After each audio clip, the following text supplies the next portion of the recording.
Our next act we have for you is Jonah Przybyszewski. Hello, what an audience. I wish I could be on stage right now, but this is pretty cozy. My name is Jonah Przybyszewski. Last name is Polish and pronounced Przybyszewski. Now, I don't want to guess how many demons I've probably summoned by saying my last name, but the good news is Polish last names are always the answer to CAPTCHA tests.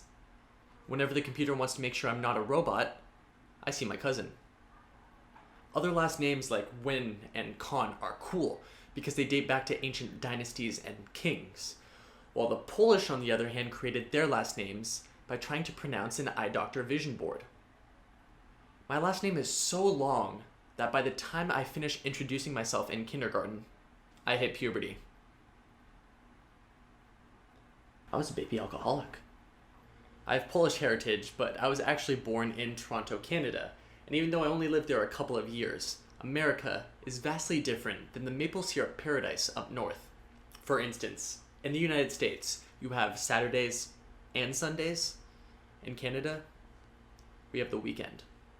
In America, you have running and tackling. In Canada, we have figure skate fight clubs. In America, you have regular bacon.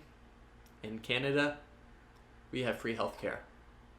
But one thing Americans love is shows about crime. There's always people that just bring them up out of nowhere. Like, oh yeah, I was watching this one show where this teenage girl went missing from her town and then murders two elderly women stealing their shoes.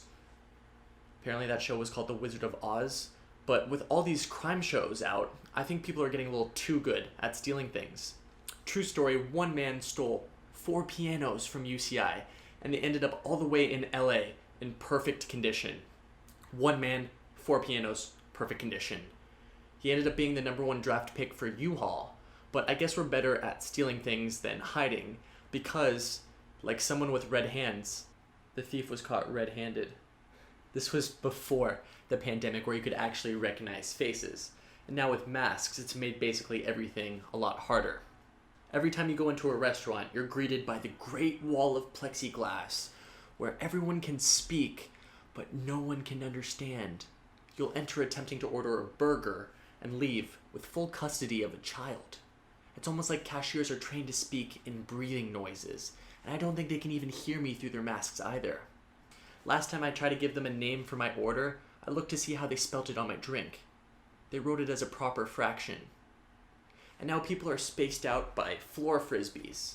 They say, keep your distance, stay in your frisbee, stay safe. At least until you order, of course, because once you order, you're free to go wait for your food in a giant clump of people next to the counter. That's like washing your hands and then licking the door handle on your way out. And honestly, it's a lot of effort to go and get food. So lately I tried using a robot delivery service to bring the food right to my dorm. I ordered and saw that my robot delivery driver only had a 1.3 star rating, which meant it was probably racist or something, but I waited for over an hour for my order and it never showed up, which meant I was going to have to go find the robot, kind of like my Uber Eats driver when I give them accurate directions. I found the robot stuck on a lamppost, and its wheels were kind of grinding up and down, back and forth along the pole, trying to get itself unstuck. Very sexually for a robot, I might add.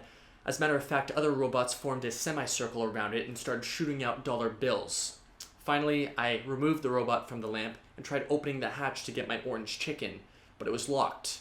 Apparently I had to answer a CAPTCHA test first to prove I wasn't a robot.